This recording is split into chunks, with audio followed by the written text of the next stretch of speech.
buddy. Can you see everyone down? Start the time. Hi, my name is Timothy Espinoza Jr. and today I'm going to talk about a proper nutrition diet and balancing it with exercise.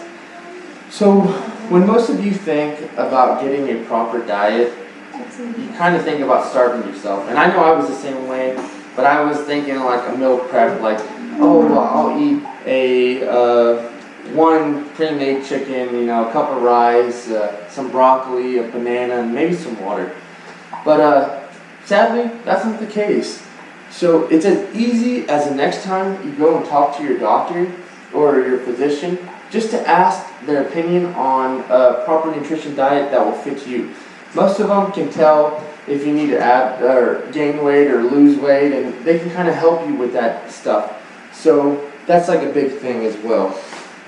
Also, you can look up online.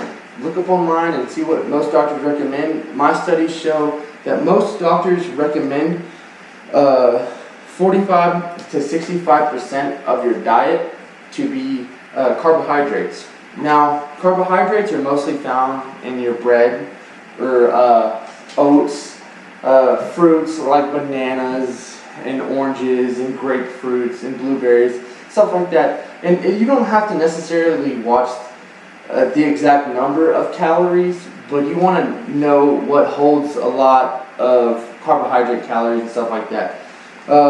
Next is most doctors recommend your protein intake to be between 10 to 35% of your daily diet. Now, when we think about protein, most of us think about like your white meats or your red meats and stuff like that. But I know, and most of you know, it's very hard to make ribeye steaks or chicken stuff like every night. So I recommend, and most of the doctors recommend too, like a meal replacement protein or a protein bar or protein shakes, stuff like that. Those are always beneficial because you can't always get those small meals in all the time, every day. We get busy, we have work, we got school, whatnot. So a protein shake, that's a great way to supplement your protein intake for the day. Lastly, most doctors, they recommend you your fats in your diet to be between 10 to 15%. So now when we talk about fats, we're not necessarily talking about fast food or brownies or cookies like I have back here. We're talking about stuff like coconuts. Also, we're talking about grass-fed beef, stuff like that. You have to kind of balance it out right, because if you eat too much of those fats, then it's not going to be beneficial into your diet. And fats can even include Greek yogurt and dark chocolate. So if you can have a chocolate bar a day, a dark chocolate bar a day, it can help out and be beneficial in your diet. The biggest thing about your nutritional diet is to fit something that helps you out, something that you're comfortable with. You want to have a diet that fits good into your work schedule and your school schedule. I know it's hard for me to eat eight times or 6 times a day. It's just not going to happen. So just finding something that's beneficial with you. Find meals, find meal preps, find different snacks and stuff like that's going to help you out with your diet.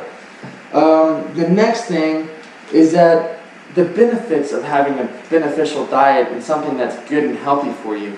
So the benefits, the biggest thing for me is it strengthens your heart.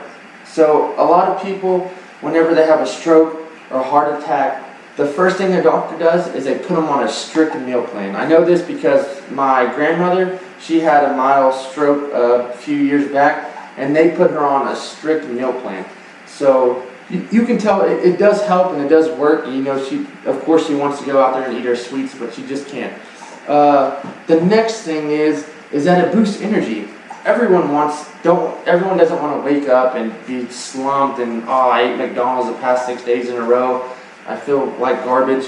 So that's a big thing for me as well. Also, if you didn't know, it also helps your brain health. It strengthens your brain. So like diseases like Alzheimer's, decrease those diseases and stuff to occur. Next, we're going to talk about balancing it with a diet, or with the exercise plan.